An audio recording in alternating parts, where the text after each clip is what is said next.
Capítulo 40, donde se prosigue la historia del cautivo. Soneto.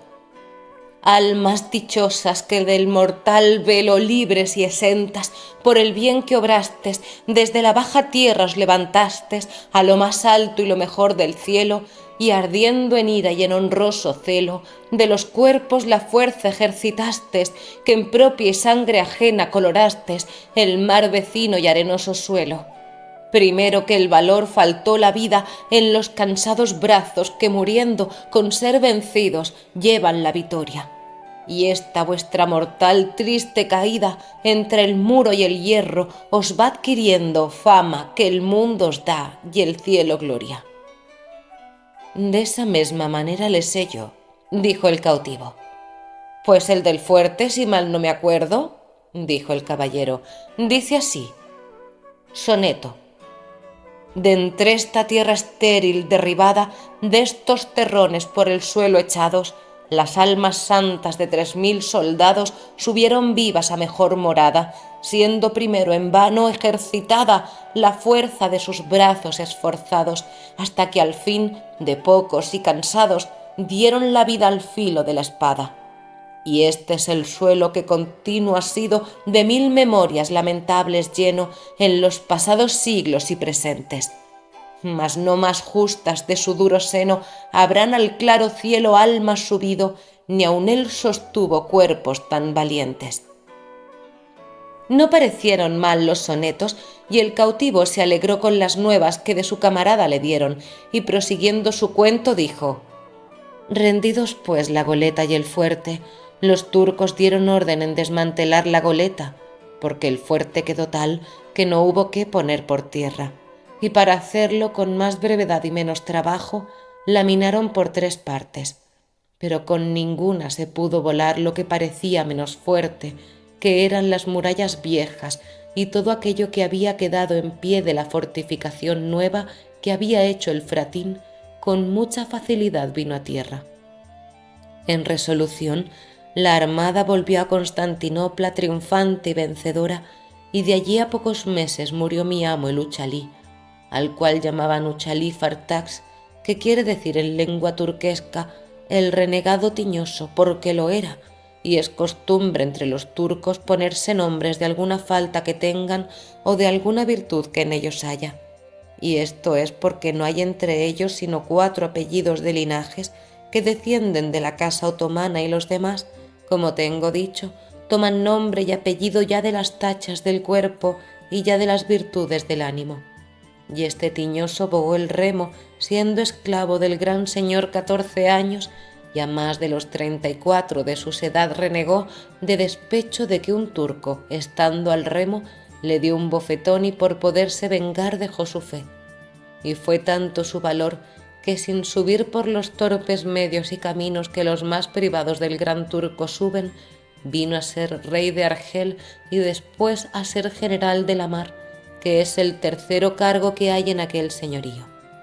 Era calabrés de nación y moralmente fue hombre de bien, y trataba con mucha humanidad a sus cautivos, que llegó a tener 3000, los cuales, después de su muerte, se repartieron como él lo dejó en su testamento, entre el gran señor, que también es hijo heredero de cuantos mueren y entra a la parte con los más hijos que deja el difunto, y entre sus renegados, y yo cupe a un renegado veneciano que, siendo grumete de una nave, le cautivó el Uchalí y le quiso tanto que fue uno de los más rezagados garzones suyos, y él vino a ser el más cruel renegado que jamás se ha visto. Llamábase Hazán Agá y llegó a ser muy rico y a ser rey de Argel, con el cual yo vine de Constantinopla algo contento por estar tan cerca de España, no porque pensase escribir a nadie el desdichado suceso mío, sino por ver si me era más favorable la suerte en Argel que en Constantinopla, donde ya había probado 1000 maneras de huirme y ninguna tuvo sazón ni ventura. Y pensaba en Argel buscar otros medios de alcanzar lo que tanto deseaba, porque jamás me desamparó la esperanza de tener libertad. Y cuando en lo que fabricaba, pensaba y ponía por obra no correspondía el suceso a la intención, luego, sin abandonarme, fingía y buscaba otra esperanza que me sustentase, aunque fuese débil y flaca. Con esto entretenía la vida encerrado en una prisión o casa que los turcos llaman baño, donde encierran los cautivos cristianos, así los que son del rey como de algunos particulares, y los que llaman del almacén, que es como decir cautivos del concejo, que sirven a la ciudad en las obras públicas que hace y en otros oficios, y estos tales cautivos tienen muy dificultosa su libertad, que como son del común y no tienen amo particular, no hay con quien tratar su rescate aunque le tengan. En estos baños, como tengo dicho, suelen llevar a sus cautivos algunos particulares del pueblo, principalmente cuando son de rescate, porque allí los tienen holgados y seguros hasta que venga su rescate. También los cautivos del rey que son de rescate no salen al trabajo con la demás chusma, sino es cuando se tarda su rescate, que entonces, por hacerles que escriban por él con más ahínco, les hacen trabajar e ir por leña con los demás, que es un no pequeño trabajo. Yo,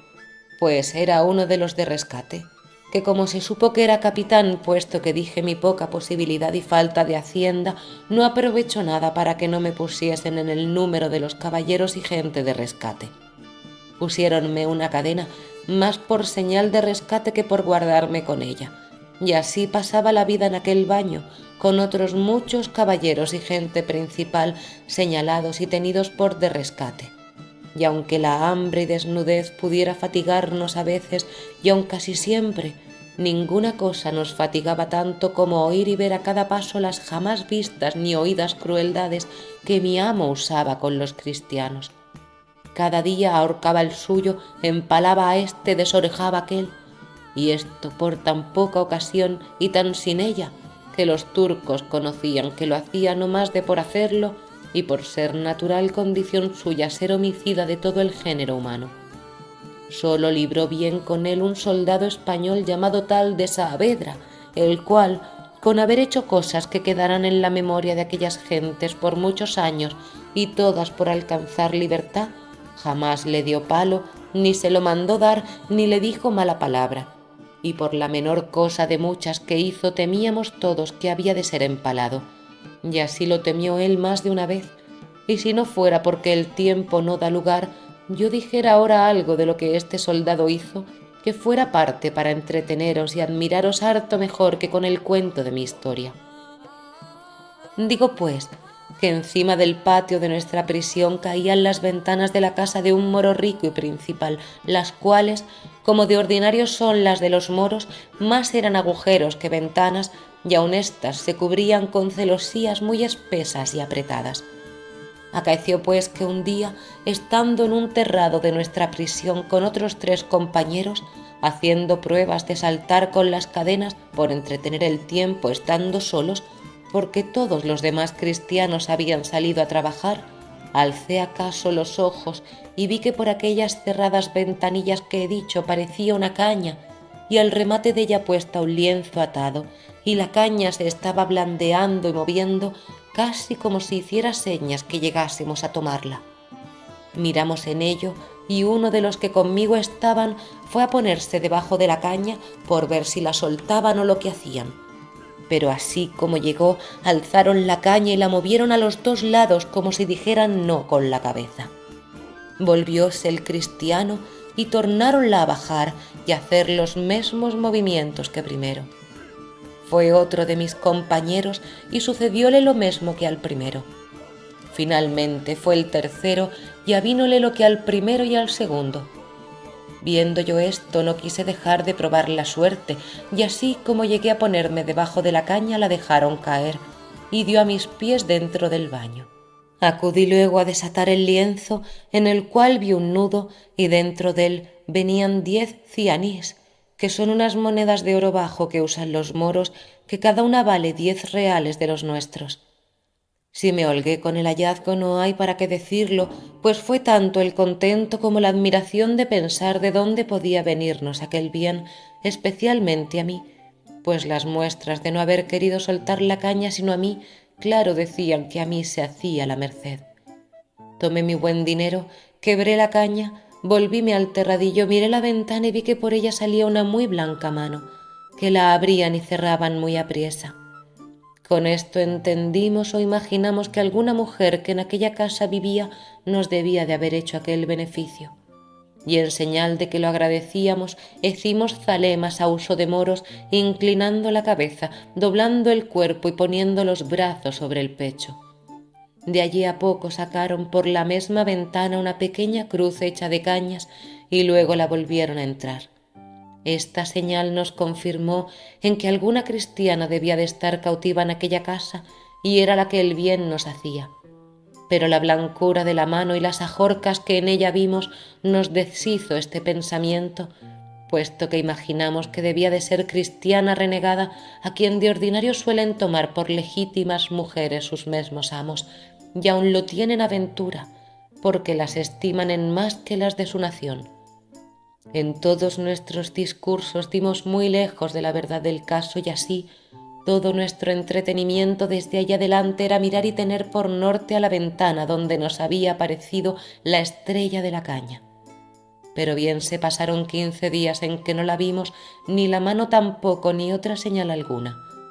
Y aunque en este tiempo procuramos con toda solicitud saber quién en aquella casa vivía y si había en ella alguna cristiana renegada, jamás hubo quien nos dijese otra cosa, sino que allí vivía un moro principal y rico, llamado Agi Morato, alcaide que había sido de la Pata, que es oficio entre ellos de mucha calidad. Mas cuando más descuidados estábamos de que por allí habían de llover más cianís, vimos a deshora aparecer la caña y otro lienzo en ella con otro nudo más crecido, y esto fue a tiempo que estaba el baño como la vez pasada solo y sin gente. Hicimos la acostumbrada prueba, yendo cada uno primero que yo, de los mismos 3 que estábamos, pero a ninguno se rindió la caña sino a mí, porque en llegando yo la dejaron caer. Desaté el nudo y hallé 40 escudos de oro españoles y un papel escrito en arábigo, y al cabo de lo escrito hecha una grande cruz. Besé la cruz, tomé los escudos, volvíme al terrado, hicimos todos nuestras zalemas, tornó a aparecer la mano, hice señas que leería el papel, cerraron la ventana. Quedamos todos confusos y alegres con lo sucedido, y como ninguno de nosotros no entendía el arábigo, era grande el deseo que teníamos de entender lo que el papel contenía y mayor la dificultad de buscar quien lo leyese. En fin, yo me determiné a fiarme de un renegado natural de Murcia que se había dado por grande amigo mío y puesto prendas entre los dos que se obligaban a guardar el secreto que le encargase. Porque suelen algunos renegados, cuando tienen intención de volverse a tierra de cristianos, traer consigo algunas firmas de cautivos principales en que dan fe, en la forma que pueden, como el tal renegado es hombre de bien y que siempre ha hecho bien a cristianos y que lleva deseo de huirse en la primera ocasión que se le ofrezca. Algunos hay que procuran estas fees con buena intención, otros se sirven de ellas acaso y de industria, que viniendo a robar a tierra de cristianos, si a dicha se pierden y los cautivan, sacan sus firmas y dicen que por aquellos papeles se verá el propósito con que venían, el cual era de quedarse en tierra de cristianos y que por eso venían en corso con los demás turcos. Con esto se escapan de aquel primer ímpetu y se reconcilian con la Iglesia sin que se les haga daño. Y cuando ven la suya, se vuelven a berbería a ser lo que antes eran. Otros hay que usan de estos papeles y los procuran con buen intento y se quedan en tierra de cristianos. Pues uno de los renegados que he dicho era este mi amigo, el cual tenía firmas de todas nuestras camaradas, donde le acreditábamos cuanto era posible. Y si los moros le hallaran estos papeles, le quemarán vivo. Supe que sabía muy bien arábigo y no solamente hablarlo, sino escribirlo, pero antes que del todo me declarase con él, le dije que me leyese aquel papel que acaso me había hallado en un agujero de mi rancho. Abrióle y estuvo un buen espacio mirándole y construyéndole, murmurando entre los dientes. Preguntéle si lo entendía. Díjome que muy bien, y que si quería que me lo declarase palabra por palabra, que le diese tinta y pluma porque mejor lo hiciese. Dímosle luego lo que pedía, y él poco a poco lo fue traduciendo y en acabando dijo: Todo lo que va aquí en romance sin faltar letra es lo que contiene este papel morisco y hase de advertir que a donde dice Lela Marien quiere decir Nuestra Señora la Virgen María. Leímos el papel y decía así: Cuando yo era niña tenía mi padre una esclava, la cual en mi lengua me mostró la zalá cristianesca y me dijo muchas cosas de Lela Marien. La cristiana murió y yo sé que no fue al fuego, sino con Alá, porque después la vi 2 veces y me dijo que me fuese a tierra de cristianos a ver a Lela Marien, que me quería mucho. No sé yo cómo vaya. Muchos cristianos he visto por esta ventana y ninguno me ha parecido caballero sino tú. Yo soy muy hermosa y muchacha y tengo muchos dineros que llevar conmigo.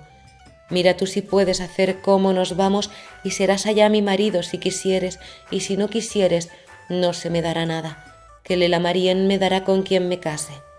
Yo escribí esto, mira a quién lo das a leer. No te fíes de ningún moro porque son todos marfuces. De esto tengo mucha pena, que quisiera que no te descubrieras a nadie, porque si mi padre lo sabe, me echará luego en un pozo y me cubrirá de piedras.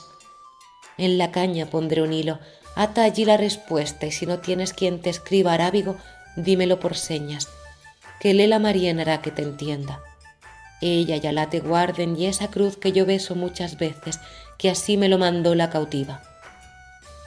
Mirad, señores, si era razón que las razones de este papel nos admirasen y alegrasen, y así lo uno y lo otro fue de manera que el renegado entendió que no acaso se había hallado aquel papel, sino que realmente a alguno de nosotros se había escrito,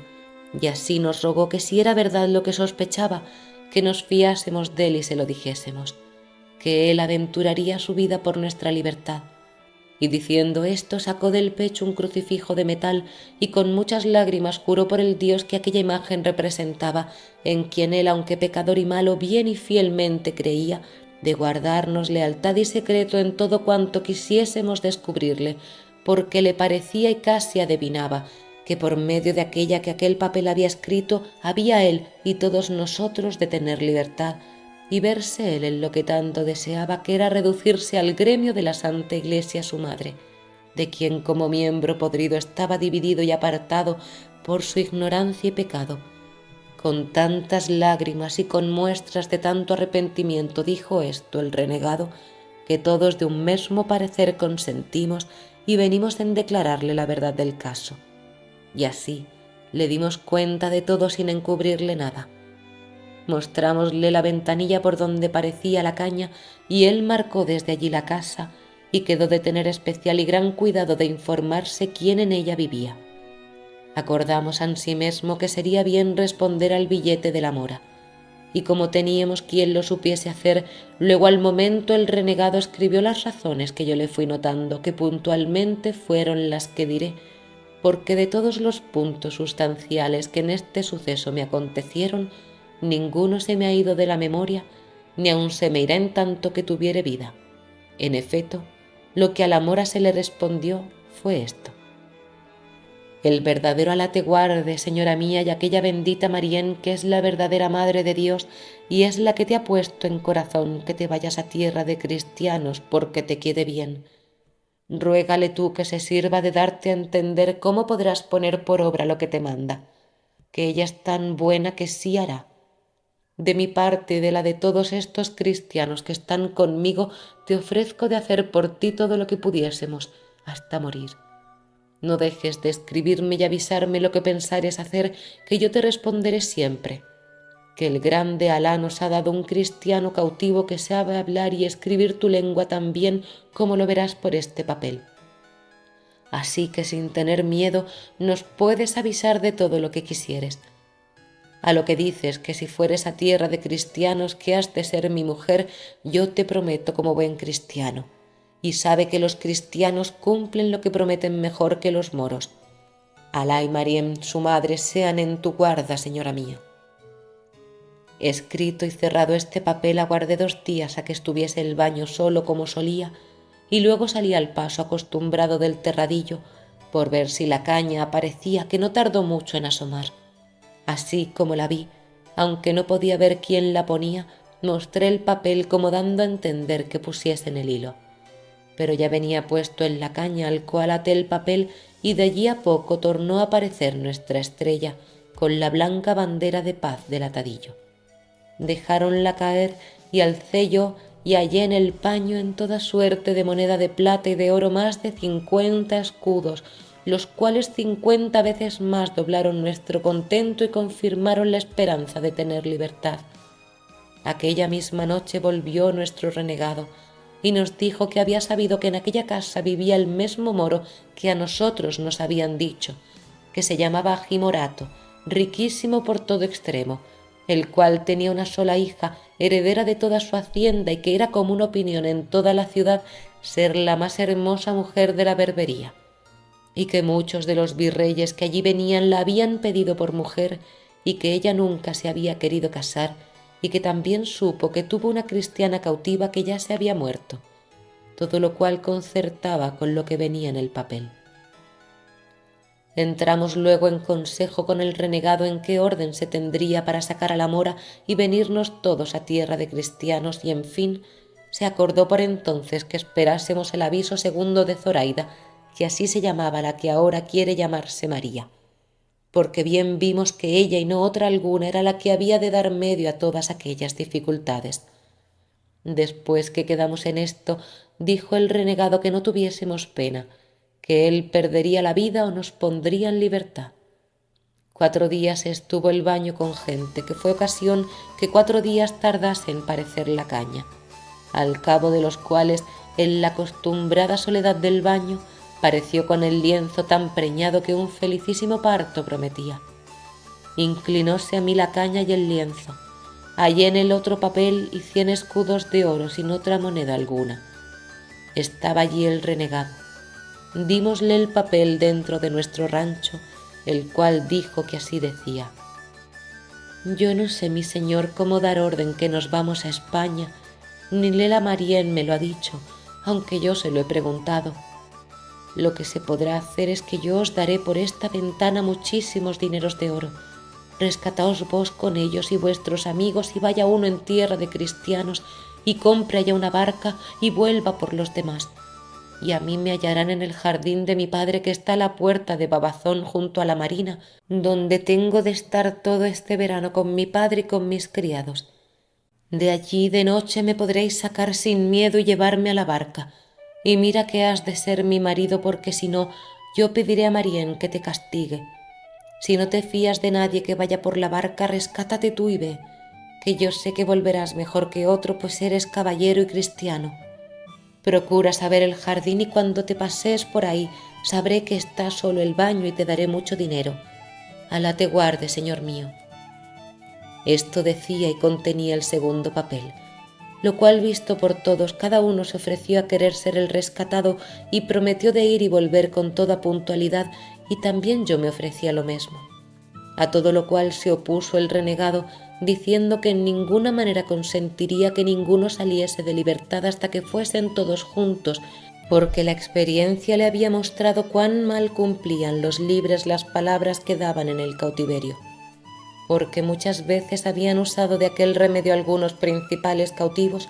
rescatando a uno que fuese a Valencia o Mallorca con dineros para poder armar una barca y volver por los que le habían rescatado, y nunca habían vuelto, porque la libertad alcanzada y el temor de no volver a perderla les borraba de la memoria todas las obligaciones del mundo. Y en confirmación de la verdad que nos decía, nos contó brevemente un caso que casi en aquella misma sazón había acaecido a unos caballeros cristianos, el más extraño que jamás sucedió en aquellas partes, donde a cada paso suceden cosas de grande espanto y de admiración. En efecto, él vino a decir que lo que se podía y debía hacer era que el dinero que se había de dar para rescatar al cristiano, que se le diese a él para comprar allí en Argel una barca con achaque de hacerse mercader y tratante en Tetuán y en aquella costa, y que siendo él señor de la barca, fácilmente se daría traza para sacarlos del baño y embarcarlos a todos, cuanto más que si la mora, como ella decía, daba dineros para rescatarlos a todos, que estando libres era facilísima cosa aun embarcarse en la mitad del día, y que la dificultad que se ofrecía mayor era que los moros no consienten que renegado alguno compre ni tenga barca si no es bajel grande para ir en corso, porque se temen que el que compra barca, principalmente si es español, no la quiere sino para irse a tierra de cristianos, pero que él facilitaría este inconveniente con hacer que un moro tagarino fuese a la parte con él en la compañía de la barca y en la ganancia de las mercancías, y con esta sombra él vendría a ser señor de la barca con que daba por acabado todo lo demás. Y puesto que a mí y a mis camaradas nos había parecido mejor lo de enviar por la barca Mallorca, como la mora decía, no osamos contradecirle, temerosos que si no hacíamos lo que él decía, nos había de descubrir y poner a peligro de perder las vidas si descubriese el trato de Zoraida, por cuya vida diéramos todos las nuestras. Y así determinamos de ponernos en las manos de Dios y en las del renegado, y en aquel mismo punto se le respondió a Zoraida diciéndole que haríamos todo cuanto nos aconsejaba, porque lo había advertido tan bien como si Lela Marién se lo hubiera dicho, y que en ella sola estaba dilatar aquel negocio o ponello luego por obra. Ofrecímele de nuevo de ser su esposo, y con esto, otro día que aqueció a estar solo el baño, en diversas veces con la caña y el paño, nos dio 2000 escudos de oro y un papel donde decía que el primer jumá, que es el viernes, se iba al jardín de su padre, y que antes que se fuese nos daría más dinero, y que si aquello no bastase que se lo avisásemos, que nos daría cuanto le pidiésemos, que su padre tenía tantos que no lo echaría menos, cuanto más que ella tenía las llaves de todo. Dimos luego 500 escudos al renegado para comprar la barca. Con 800 me rescaté yo, dando el dinero a un mercader valenciano que a la sazón se hallaba en Argel, el cual me rescató del rey tomándome sobre su palabra, dándola de que con el primer bajel que viniese de Valencia pagaría mi rescate, porque si luego diera el dinero fuera a dar sospechas al rey que había muchos días que mi rescate estaba en Argel y que el mercader por sus granjerías lo había callado. Finalmente mi amo era tan caviloso que en ninguna manera me atrevía a que luego se desembolsase el dinero. El jueves antes del viernes que la hermosa Zoraida se había de ir al jardín, nos dio otros 1000 escudos y nos avisó de su partida, rogándome que si me rescatase, supiese luego el jardín de su padre y que en todo caso buscase ocasión de ir allá y verla. Respondíle en breves palabras que así lo haría y que tuviese cuidado de encomendarnos a Lela Marién con todas aquellas oraciones que la cautiva le había enseñado. Hecho esto, dieron orden en que los 3 compañeros nuestros se rescatasen por facilitar la salida del baño y porque viéndome a mí rescatado y a ellos no, pues había dinero, no se alborotasen y les persuadiese el diablo que hiciesen alguna cosa en perjuicio de Zoraida, que puesto que el ser ellos quien eran me podía asegurar de este temor, con todo eso no quise poner el negocio en ventura, y así los hice rescatar por la misma orden que yo me rescaté, entregando todo el dinero al mercader para que con certeza y seguridad pudiese hacer la fianza, al cual nunca descubrimos nuestro trato y secreto por el peligro que había. Suscríbete al canal La Rosa de Alejandría, comenta y comparte este vídeo.